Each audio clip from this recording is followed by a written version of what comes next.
Hey, true crime fanatics, this is Claire. And I'm Andy.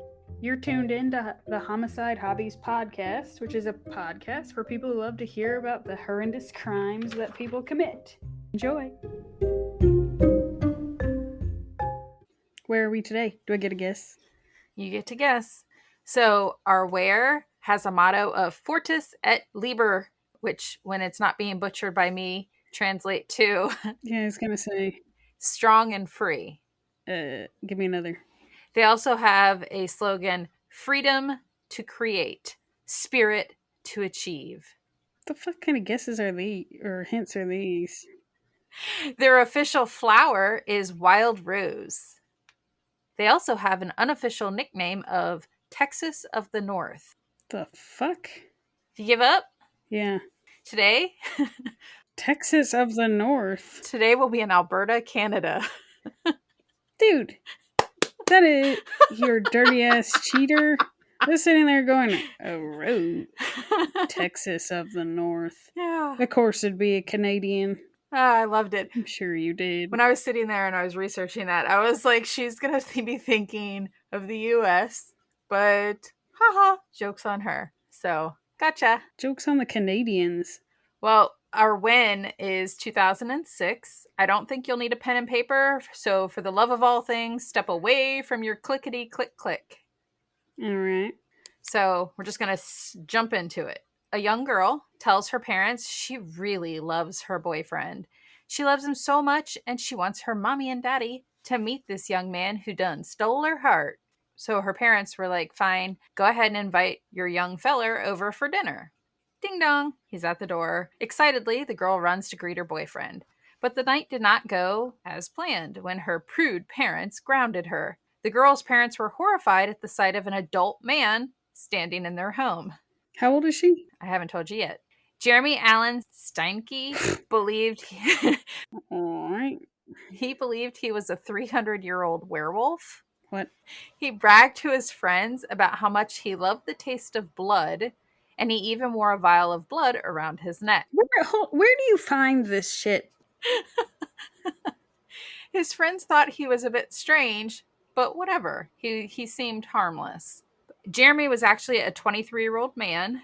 Jeremy's mother was an alcoholic who suffered from substance abuse. Her boyfriends would be pieces of shit who would abuse the children in the household. So needless to say, he had an unstable childhood. He would bounce from different homes and schools and just... He had a very unhappy childhood. Jeremy started wearing that vial of blood around his neck when he was around 13. And he was also diagnosed as a child with severe mental health issues. He suffered from depression, borderline personality disorder, and by the time Jeremy was a young adult, he'd already attempted suicide at least once. Jeremy wanted to meet people who were like him, you know. Crazy? Werewolves. Oh. Same thing. Was he just really hairy? Actually, funny you say that because I'm going to send you the picture I have of him. He is bald. Oh. Like shaved his head bald, not receding hairline to baldness. I just texted it to you if you ever get it. But Andrea? What? You didn't say this feller wore makeup. Oh, well. But, fuck, he looks like Shane West. Bald. And with some faces jewelry. A little bit, yeah. Like, if he ditched the all black and I wear makeup, skinhead look. Not a fan of the booger piercings. No. Like, where they dangle out. I mean, I get the stud thing, but he was one of those fellers that wore the heavy eyeliner. And he didn't just do, like, I've seen the guys where they wear it just on their wet line or under their lower lashes. Oh, he went all out. He did the top. Yeah, he did the top and the bottom. Quite the smoky eye look going on, too. He knew how to blend. So, like I said, he wanted to meet people like him, werewolves. So he created an account for himself on vampirefreaks.com. Is that a thing? Apparently. On that website, Jeremy met a girl, and her name was Jasmine Richardson. Jasmine's profile described her as bisexual, Wiccan, nocturnal, awkward, loud, a deep thinker, and insane, with some of her interests listed as unnatural hair colors, dark poetry, criminal psychology, blood, human anatomy, and kinky shit. All right. Yeah. The pair communicated through another popular website for Canadians to chat called Nextopia, and Jasmine's username on that was Runaway Devil. She was also on MySpace, and Jasmine's MySpace profile, she proclaimed her personal heroes were Jeffrey Dahmer, Chris Angel, Marilyn Manson, Danny Filth, and Batman. What? Yeah. More importantly, which one? Like the way back when one? Michael Keaton, Val Kilmer, George Clooney? I don't know, but I don't know how you get a vigilante in there with Jeffrey Dahmer. Chris Angel is a magician. Yeah, I know that, but he's also got Jeffrey Dahmer. You're going to draw a line at a fictional character?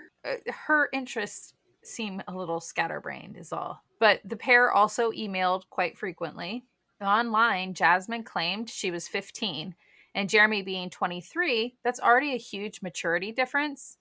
But Jasmine wasn't a 15-year-old girl, and I wish I could tell you that she was way older, or shit. I wish I could tell you she was a grown, hairy-assed older man. Why would you want to say she was a old, hairy-ass old man? Because it would have been funny for this werewolf to find out that he's really been communicating with a man. But she was really just a 12-year-old girl. An 11-year age gap isn't horrific if you're both legal, consenting adults. Otherwise, it's a pedophilic relationship where Jeremy's grooming a prepubescent child, especially if he thinks he's 300 years old. But Jeremy and Jasmine meet up in person at a punk rock concert in early 2006. And Jasmine, like I said, she's a 12-year-old girl. And prior to meeting Jeremy, Jasmine was described as fun-loving, generous, honor roll student who attended church regularly, and she came from a loving, close-knit home. Jasmine had a younger brother named Tyler Jacob. He goes by Jacob, so that's what we're going to call him. He's 8, and her parents are 42-year-old Mark Richardson and 48-year-old Deborah Richardson. As Jasmine entered her pre-adolescent years, she began struggling with her image. And after being curious and wanting to seek a few thrills out of her sheltered little life, Jasmine filled out those profiles I told you about, and that's when she began messaging with Jeremy. The internet. Yep. And Jasmine, being a very young and malleable, she began changing everything about herself to please Jeremy. For the boy. Right. And she began dressing in a gothic style, heavy, dark eye makeup. He probably did it for her.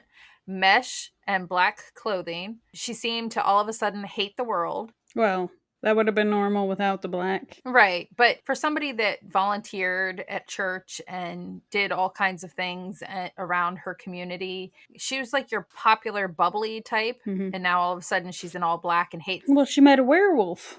She did. And Jeremy was a true predator, and he was attracted to Jasmine's naive, innocent outlook on the world, and he definitely preyed upon it. And if her parents or any authority figure told her no, Jeremy would manipulate it and do the whole nobody understands you, no one loves you like I do. She went from being honor roll to failing school. Her volunteer work completely stopped. Her friends, she stopped hanging out with them because they too thought that her relationship with Jeremy was a bit weird. And her once happy, loving relationship with her parents was now a strained, stressful one. I find it weird because what could they sit around and talk about other than werewolves, I guess? I think they just talked about being werewolves. But Jeremy continued to drive a wedge between Jasmine and her family by telling her he was the only one who accepted her for who she really was. And Jasmine, like I said, she began alienating herself from her family and friends.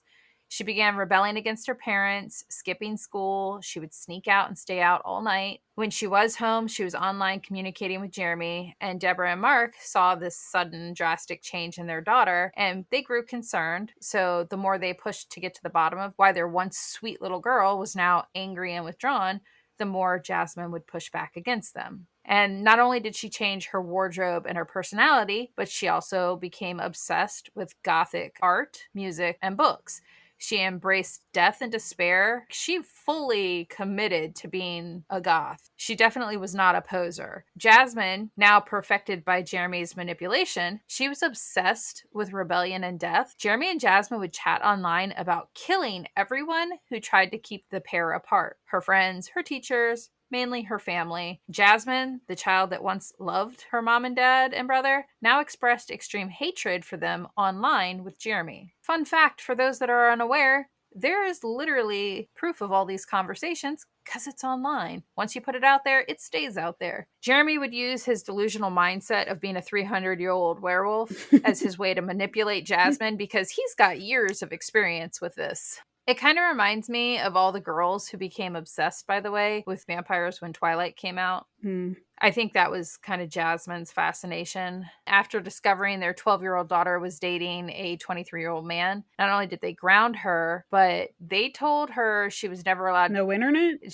she was never allowed to see Jeremy again, and they confiscated her computer and phone privileges. Yeah, but that connection's already there. It is. I gotta give her mom was a social worker, and so she's got a little bit of insight at how to try to navigate tough family situations, I guess. She put her family into family therapy to try to rebuild the bond and any damage that's been done, and just kind of try to build her family back up. That could be more annoying looking from a teenage perspective. Oh, Be like, for sure. And the one person that you think you absolutely love and who is the only one that understands you, you've now taken away. mhm. Yeah, I definitely. And us all sitting in a group and kumbaya. Pretty much. But after much time passed, the Richardson parents believed that they could allow their sweet little girl to have her computer back because she was saying and doing all the things that made them think that everything was back to normal. But nothing could stop this delusional couple's love. Jeremy had emailed Jasmine stating he missed her more than killing people. What?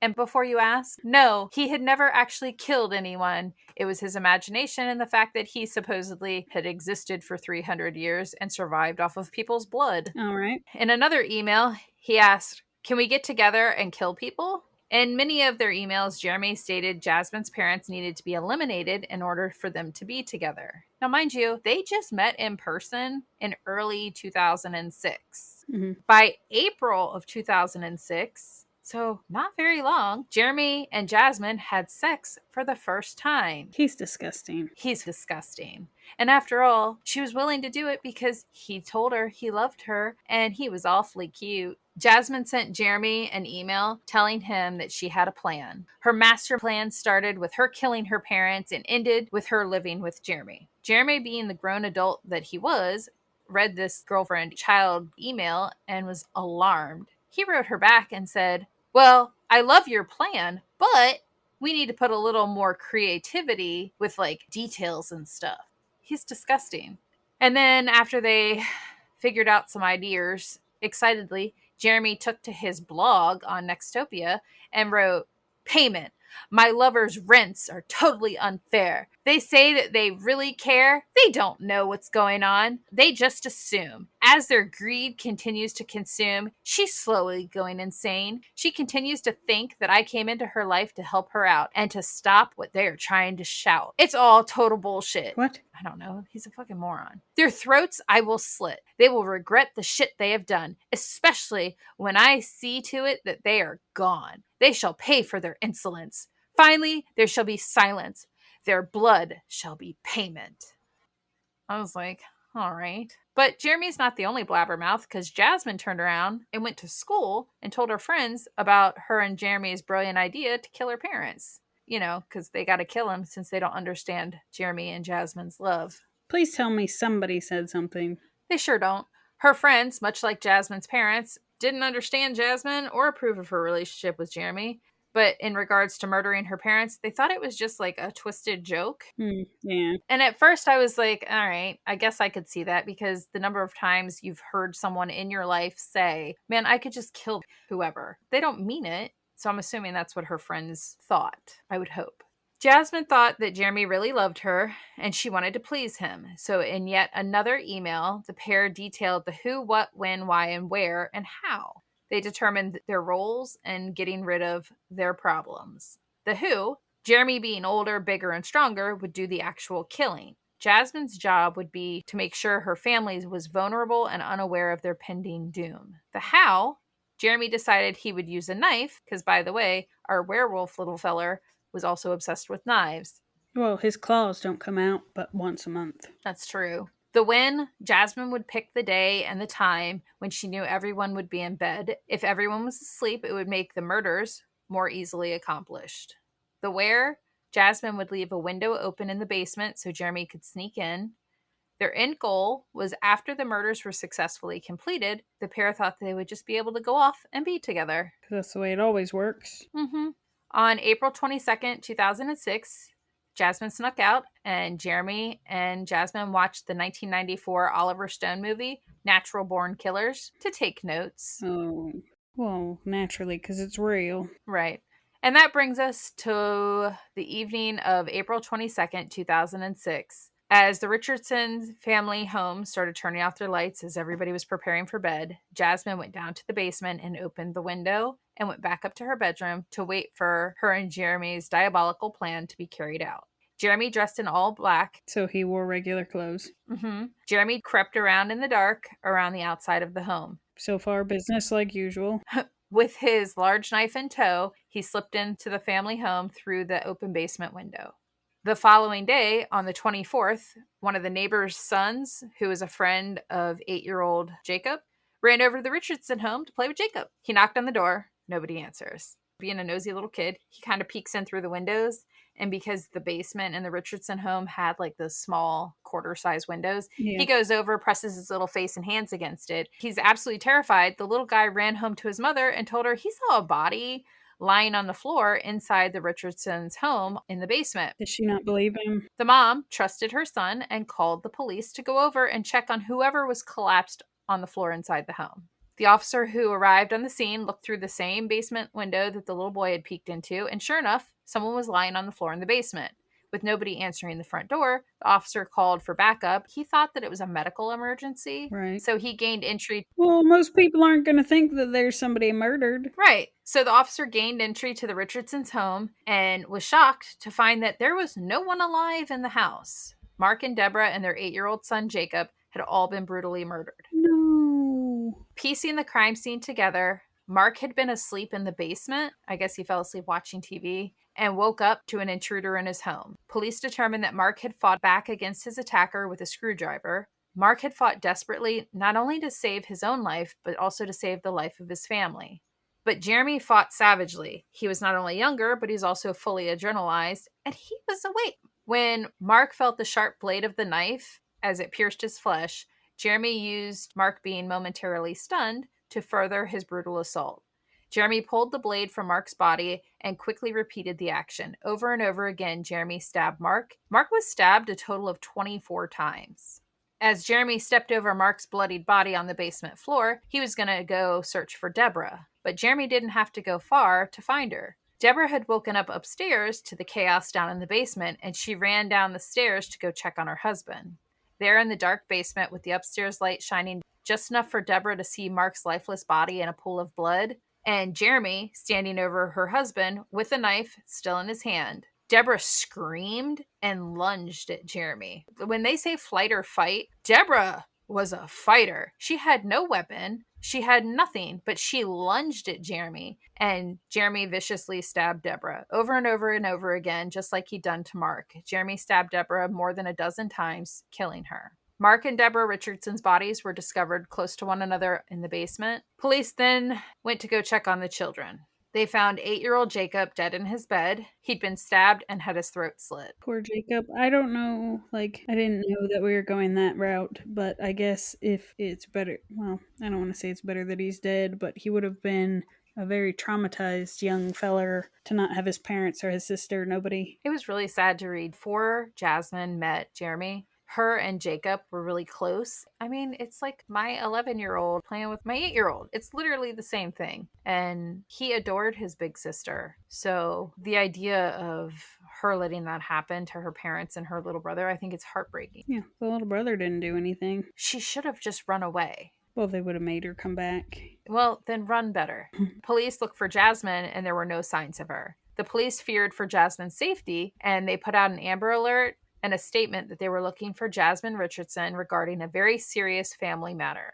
As police investigate the Richardsons' home, trying to find not only the murderer, like any sort of connection, but also looking for clues as to whether Jasmine was alive or dead. Right. Police discover evidence in Jasmine's bedroom that she may have been involved. So they're like, they go to the high school and they search her locker and they find more evidence of Jasmine's involvement in the annihilation of her family. Do they talk to her friends? They do. And her friends, which by the way, we're skipping forward here, one of their mutual friends lied to the police to try to help them escape.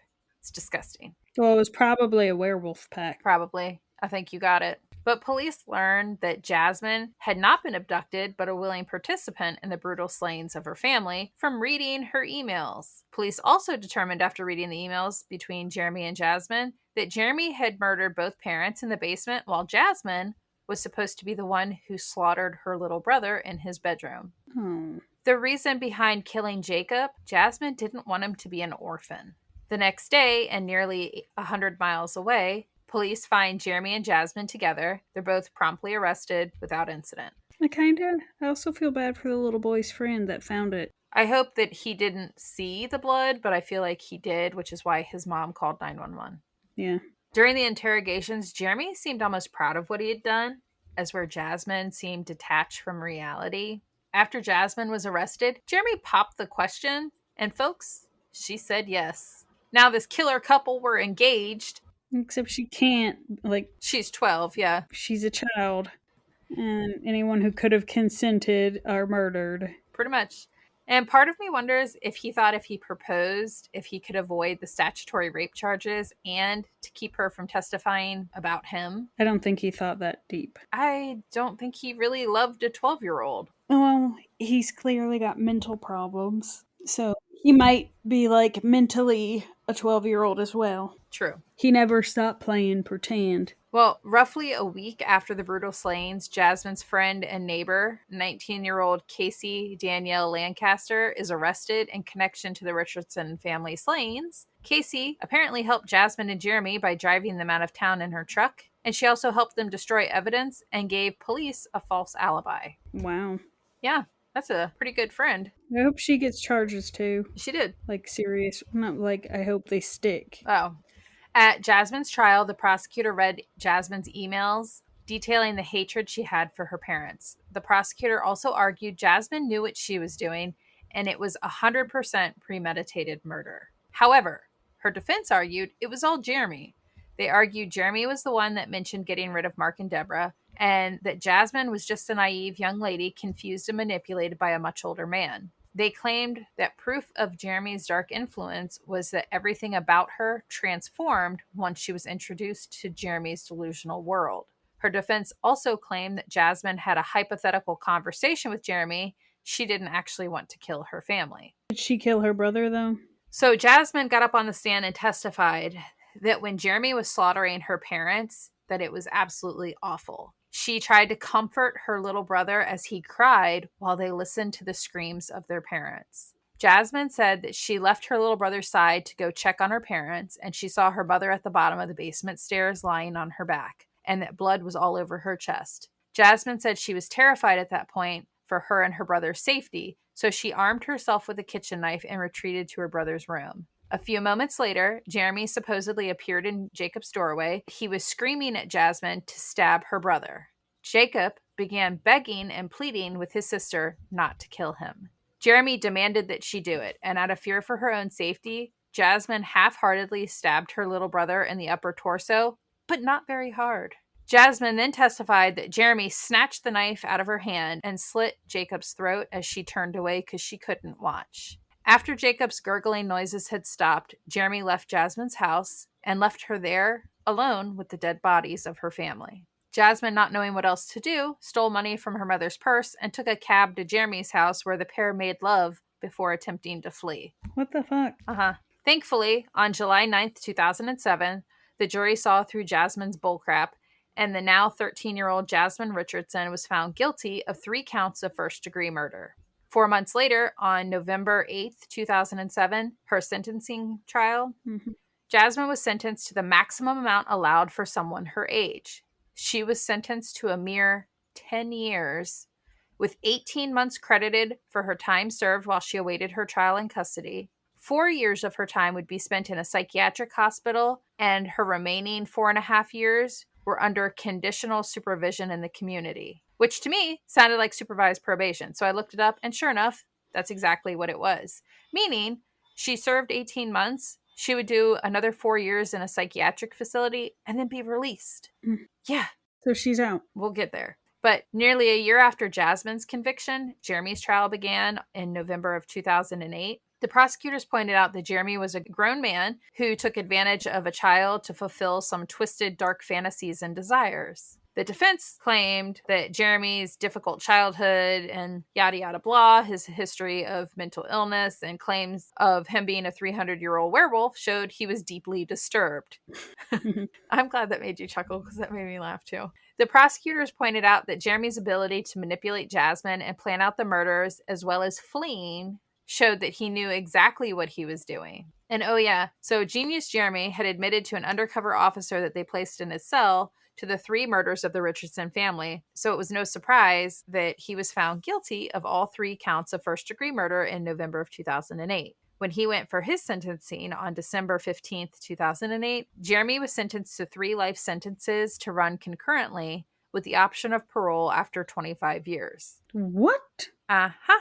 Their pal, Casey, She's gonna get probation? the accessory to murder charges were dropped in exchange for her pleading guilty to obstruction of justice, and she received 1 year of house arrest and ordered not to do drugs or drink alcohol. What? I think it's disgusting that the friend that helped destroy evidence didn't get more serious charges. But then again, I guess how can she get more serious charges if they didn't get diddly in the first place? Yeah. Well, regardless, the fact that he didn't get life in prison, I'm really disappointed that we don't use the death penalty more. Yeah, well, this is also Canada, so. I mean, we as human beings. Yeah.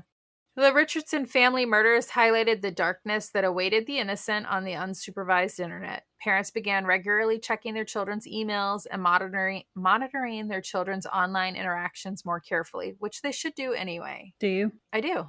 It's pretty cool too because we have Xfinity or Comcast, whatever you want to call it. Any device that signs into our internet, it tells me the websites they go to.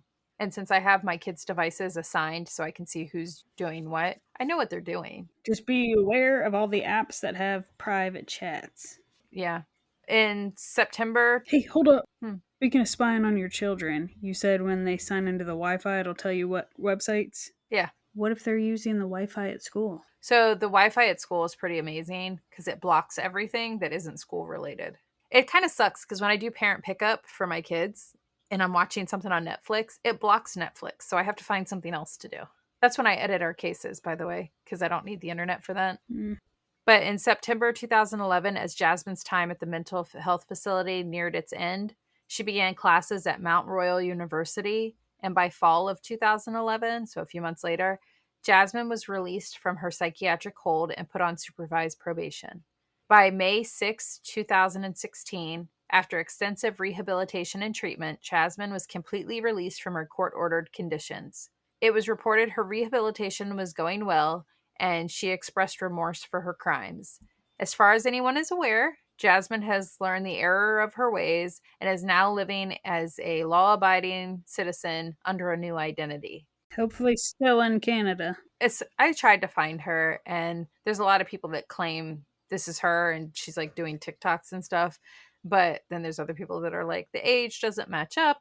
But I don't know what happened to her. There's somebody else that said that they knew her and that she's back near her old hometown doing daycare stuff, working with children.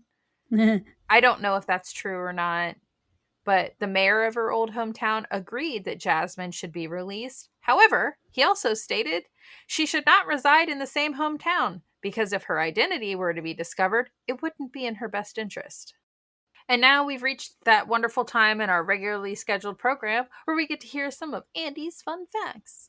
Fun fact number 1. That's supposed to be in the beginning. No, Jeremy thought the movie Natural Born... They were still engaged?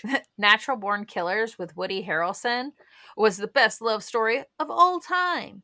Natural Born Killers, by the way, for those that don't know, is a movie which, I feel like an asshole saying this, it's supposed to be about 2 attractive young serial killers who go around killing people. I don't think Woody Harrelson is all that attractive, but that's just me. I've never seen it.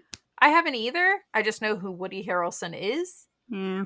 But Natural Born Killers was inspired by the serial killers Carol Ann Fugate and Charles Starkweather. So that was Jeremy's ultimate best love story of all time. And fun fact number 2, unlike here in America where we thought 10 was old enough to sentence people to death, in Canada, they have what's called the Youth Criminal Justice Act, where A, it says once a minor is suspected of a crime, their name can no longer be published. And B, The minor must be at least 12 years old at the time they committed whatever crime in order to even be charged with that crime.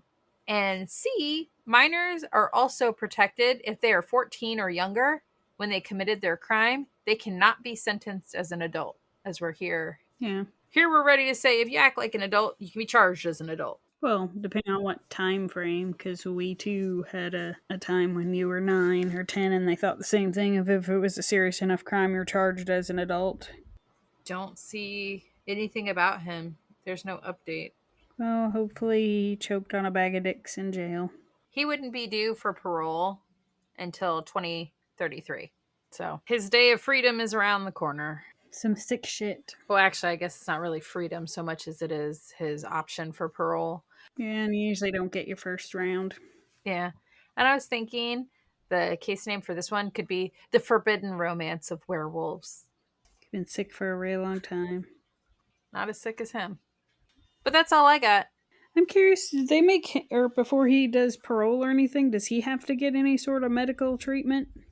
He should, but no, Yeah, like as far if as he I'm thinks aware. he's a werewolf, I feel like before releasing him potentially anywhere, they might want to figure out that one. Although I guess as long as he thinks he's a werewolf, that if he goes in front of a parole board, that it might be like, right, I'll put that lion back in his cage. Unless he's outgrown it. Maybe those dicks to his face have knocked some sense into him. I'm not a werewolf. I'm not a werewolf.